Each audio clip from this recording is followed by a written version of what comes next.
शालूम everyone, कैसे हैं आप सब। मैं हूं अभी Gauri and you are watching back to तोरा। तो ये हैं हमारे कुछ प्रीवियस रिकॉर्डेड लेक्चर्स में से कुछ शॉर्ट क्लिप। तो आइए आज की वीडियो देखते हैं और देखते हैं कि असद खान साहब हमें बाइबल मुकद्दस में से क्या सिखाते हैं। ਅਸੀਂ ਵੀ ਬਦਲਨੇ ਆ। ਬਹੁਤ ਸਾਰੀਆਂ ਗੱਲਾਂ ਨੇ ਉਹ ਇਨਸਾਨ ਦੀ ਜ਼ਿੰਦਗੀ 'ਚ ਬਦਲਦੀਆਂ ਨੇ। ਬਨੀ ਇਸਰਾਈਲ ਵੀ ਜਦੋਂ ਮਿਸਰ ਚੋਂ ਨਿਕਲੇ ਤੇ ਬਨੀ ਇਸਰਾਈਲ ਵੀ ਬੜੀ ਬੜੀ ਵੱਡੀ ਤਬਦੀਲੀ ਦੇ ਅਮਲ ਚੋਂ ਗੁਜ਼ਰੇ। ਔਰ ਉਹ ਸਭ ਤੋਂ ਵੱਡੀ ਤਬਦੀਲੀ ਉਹਦੇ 'ਚ ਸੀ ਇਹ ਸੀ ਜਿਹਦੇ ਵਿੱਚ ਜੋ ਪਾਤਸ਼ਾਹ ਬਿਹਾਰ 'ਚ ਤੁਹਾਨੂੰ ਦੱਸਦਾ ਹੈ।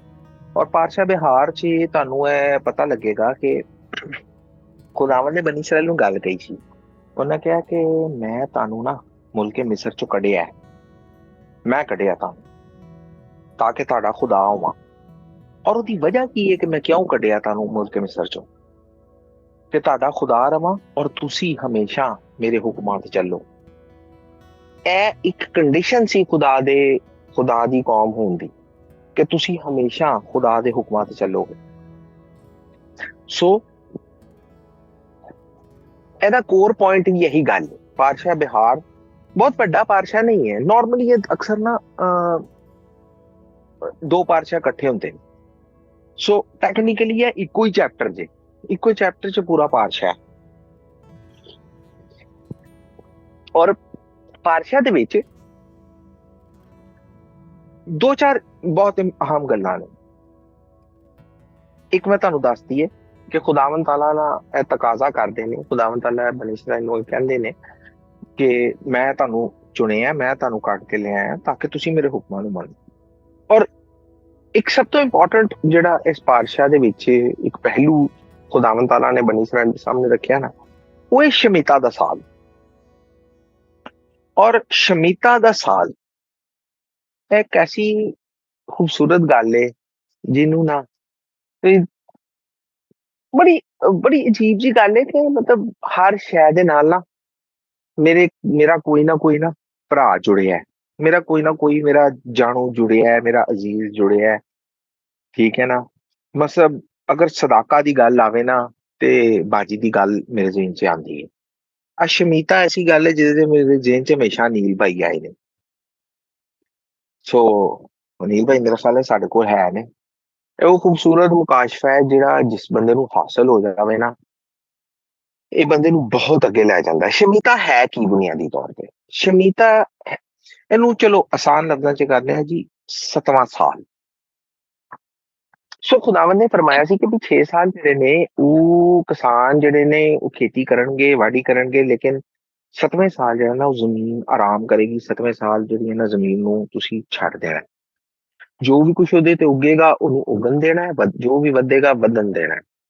ਹੁਣ ਉਹਨੂੰ ਕਹਿੰਦੇ ਨੇ ਸ਼ਮੀਤਾ ਦਾ ਸਾਲ, ਯਾਨੀ ਜ਼ਮੀਨ ਦਾ ਸਬਤ ਹੈ। ਉਹ ਜ਼ਮੀਨ ਤੇ ਜੋ ਵੀ ਉੱਗ ਰਿਹਾ ਉਹ ਤੁਸੀਂ ਖਾ ਸਕਦੇ ਹੋ, ਲੋਕਾਂ ਦੇ ਇਸਤੇਮਾਲ ਵਾਸਤੇ ਵੇ। ਰਾਹ ਚੱਲਦਾ ਬੰਦਾ ਵੀ ਖਾ ਸਕਦਾ ਉਹਨੂੰ। ਔਰ ਲੇਕਿਨ ਤੁਸੀਂ ਜ਼ਮੀਨ ਵਾਹਣੀ ਨਹੀਂ ਜੇ,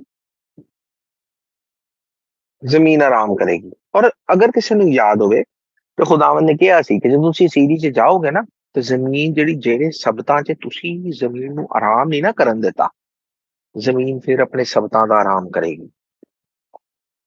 ਔਰ ਇੱਕ ਹੋਰ ਵੀ ਇਹਦੇ 'ਚ ਗੱਲ ਸੀ ਕਿ ਜੋ ਕੁਛ ਵੀ ਜ਼ਮੀਨ ਤੋਂ ਉੱਗੇਗਾ ਉਹ ਨਾ ਤਾਂ ਤੁਸੀਂ ਵੇਚ ਸਕਦੇ ਹੋ, ਠੀਕ ਹੈ, ਨਾ ਤੁਸੀਂ ਉਹਦੇ ਨਾਲ ਕੋਈ ਬਿਜ਼ਨਸ ਕਰੋਗੇ, ਲੇਕਿਨ ਉਹ ਖਾਣ ਪੀਣ ਦੇ ਕੰਮ ਆ ਸਕਦਾ ਹੈ। ਠੀਕ ਹੈ, ਤੁਸੀਂ ਉਹਨੂੰ ਜ਼ਾਇਆ ਨਹੀਂ ਕਰ ਸਕਦੇ,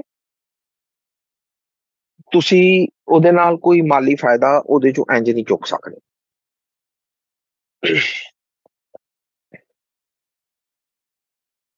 ਔਰ ਮਜ਼ੇ ਦੀ ਗੱਲ ਹੈ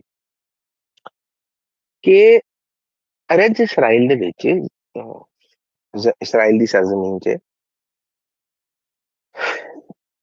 ਅਗਰ ਤੁਹਾਨੂੰ ਤੁਸੀਂ ਗੁਜ਼ਰ ਰਹੇ ਹੋ ਤਾਂ ਤੁਹਾਨੂੰ ਖੇਤ 'ਚ ਮਤਲਬ ਪਾਕਿਸਤਾਨ 'ਚ ਅੰਗੂਰ ਨਜ਼ਰ ਆਏ ਨੇ, ਔਰ ਤਾਂ ਤੁਸੀਂ ਬਗੈਰ ਪੁੱਛੇ ਅੰਗੂਰ ਖਾ ਸਕਦੇ ਹੋ।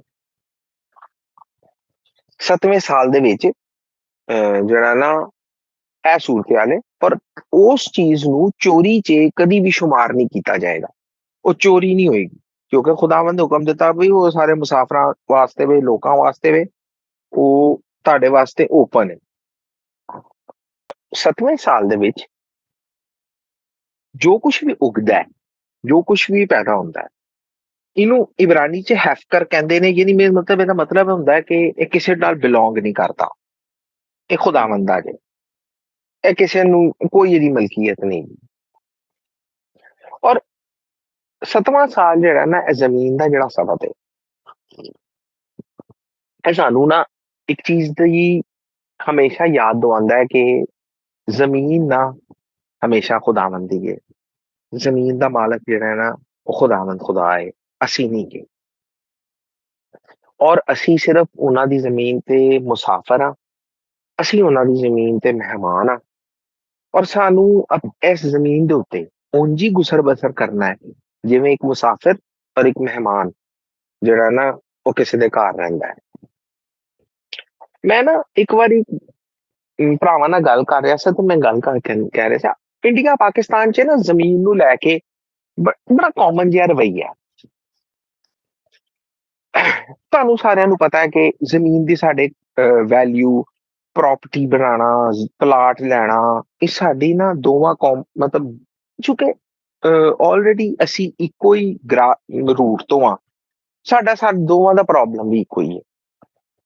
ਪਲਾਟ ਲੈ ਲਓ, ਜ਼ਮੀਨ ਲੈ ਲਓ, ਜ਼ਮੀਨਾਂ ਦੇ ਜਿਹੜੇ ਰੌਲੇ, ਜ਼ਮੀਨਾਂ ਦੇ ਰਫੜ, ਜ਼ਮੀਨਾਂ ਦੇ ਝਗੜੇ, ਜ਼ਮੀਨਾਂ ਦੇ ਕਤਲੋ ਗਾਰਤ ਹੋ ਰਹੀ ਹੈ। ਸੋਨੇ ਨੂੰ ਲੈ ਕੇ ਸਾਡੀਆਂ ਔਰਤਾਂ ਦਾ ਇੱਕੋ ਹੀ ਰਵੱਈਆ ਹੈ। ਤਲਾਕਾਂ ਨੂੰ ਲੈ ਕੇ, ਰਿਸ਼ਤਿਆਂ ਨੂੰ ਲੈ ਕੇ, ਜ਼ਮੀਨਾਂ ਨੂੰ ਲੈ ਕੇ ਕਮੋਬੇਸ਼ ਅਸੀਂ ਇੱਕੋ ਜਿਹਾ ਸਾਡਾ ਵਿਵਹਾਰ ਹੈ।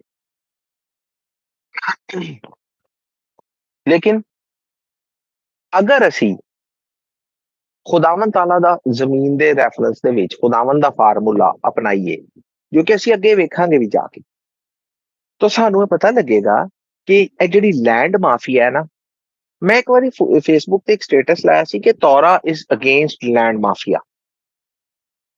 ਆ ਫਲਾਣਾ ਪਲਾਟ ਜੀ ਇਹ 50 ਕਰੋੜ ਦਾ ਜੇ, ਇਹ ਫਲਾਣਾ ਪਲਾਟ ਜਿਹੜਾ ਨਾ ਇਹ ਕੋਨੇ 'ਚ ਜੇ, ਇਹਦੇ ਤੇ ਇਹਨੂੰ ਕੋਈ ਮੂੰਹ ਨਹੀਂ ਲਾਉਂਦਾ, ਆਏ ਭਾਵੇਂ ਤੁਹਾਨੂੰ 2 ਲੱਖ ਰੁਪਏ ਮਰਲਾ ਲੱਭ ਜਾਏਗਾ।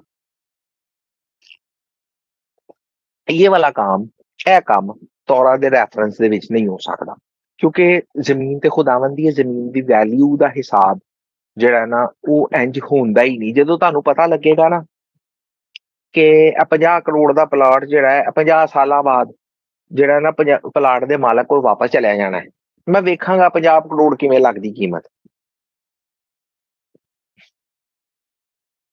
ਲੇਕਿਨ ਚੂੰਕਿ ਅਸੀਂ ਜ਼ਮੀਨ ਤੇ ਕਬਜ਼ਾ ਕਰਨੇ ਆ, ਸਾਡਾ ਕਬਜ਼ਾ ਹੈ ਇੱਥੇ, ਇਸ ਪਰ ਮੇਰਾ ਕਬਜ਼ਾ ਹੈ।